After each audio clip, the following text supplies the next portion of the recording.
तो पहला क्वेश्चन में पूछा गया। तो गांधी जी ने सत्याग्रह का इस्तेमाल किया था। जितने भी आंदोलन करते हैं, जितने भी यहाँ पर विरोध किया जाता है, तो इसमें सत्याग्रह का इस्तेमाल किया जाता है।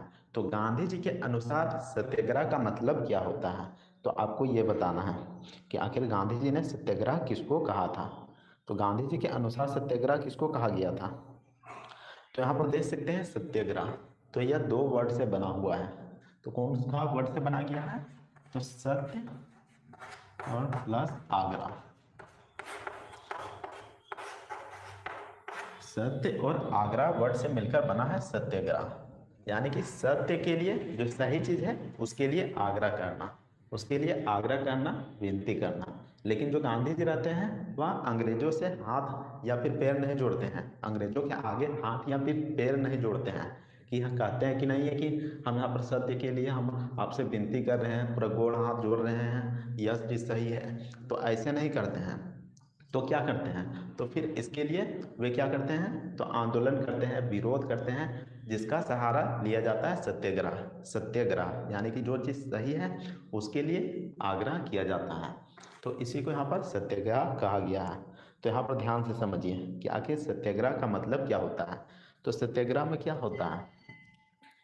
तो सत्याग्रह में जो कि सत्य के लिए आग्रह किया जाता है, लेकिन अन्याय के विरुद्ध, जो अन्याय कर रहे होते हैं, जो अंग्रेज रहते हैं भारत में आकर क्या कर रहे होते हैं? अन्याय कर रहे होते हैं। यानी कि जो मजदूर रहते हैं, जो किसान रहते हैं, सब पर अत्याचार कर रहे होते हैं। तो ऐसे में फिर जो गांधी जी रहते हैं वह अन्याय का यहाँ पर विरोध करते हैं, जिसमें कि हिंसा का सहारा नहीं लेते हैं। यानी कि गांधी जी मारपीट नहीं करते हैं, किसी को यहाँ पर लाठी से मारने नहीं लगते हैं। तो यहाँ पर मारपीट का सहारा नहीं लिया जाता है, वह अहिंसा को फॉलो करते हैं। किसको फॉलो करते हैं? तो अहिंसा का फॉलो करते हैं, अहिंसा का सहारा लिया जाता है।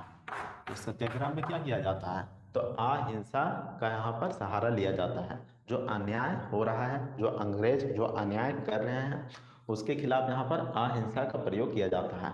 अहिंसा करते हुए आंदोलन किए जाते हैं, विरोध किए जाते हैं, और इसमें नैतिक बल का प्रयोग किया जाता है।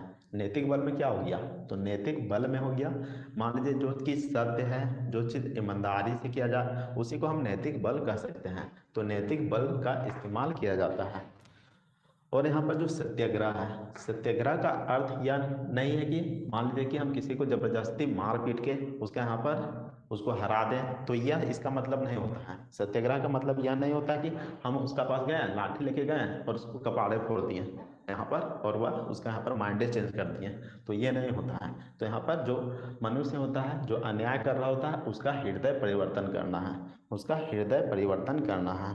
यहाँ पर आदमी को नहीं यहाँ पर हरा देना है। आदमी के अंदर जो अन्याय हो रहा है, जो अन्याय कर रहा है, तो उसका अंदर जो हृदय होता है उसको परिवर्तन कर देना है। तो गांधी जी के अनुसार इसको यहाँ पर सत्याग्रह कहा गया है। तो आपको समझ में आ गया कि आखिर सत्याग्रह किसको कह सकते हैं। तो सत्याग्रह का अर्थ होता है सत्य के लिए आग्रह, यानी कि जो चीज़ सही है उसके लिए यहाँ पर आग्रह करना।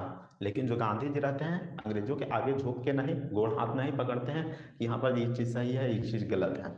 तो यहाँ पर गांधी जी क्या करते हैं? तो इसके विरुद्ध यहाँ पर आंदोलन करते हैं। जैसे कि यहाँ पर सबने अवज्ञा आंदोलन या फिर असहयोग का सहारा लिया जाता है, विरोध प्रदर्शन किया जाता है, आंदोलन किया जाता है, धरना किया जाता है, तो इसका सहारा लिया जाता है। और सत्याग्रह में यहाँ पर किसी का कपाल फोड़ के यहाँ पर उसको यहाँ पर हरा नहीं देना है, बल्कि उसका हृदय परिवर्तन करना है। तो इसको यहाँ पर सत्याग्रह कह सकते हैं। तो उम्मीद करते हैं कि आपको यह समझ में आ गया होगा कि आखिर हम सत्याग्रह किसको कह सकते हैं।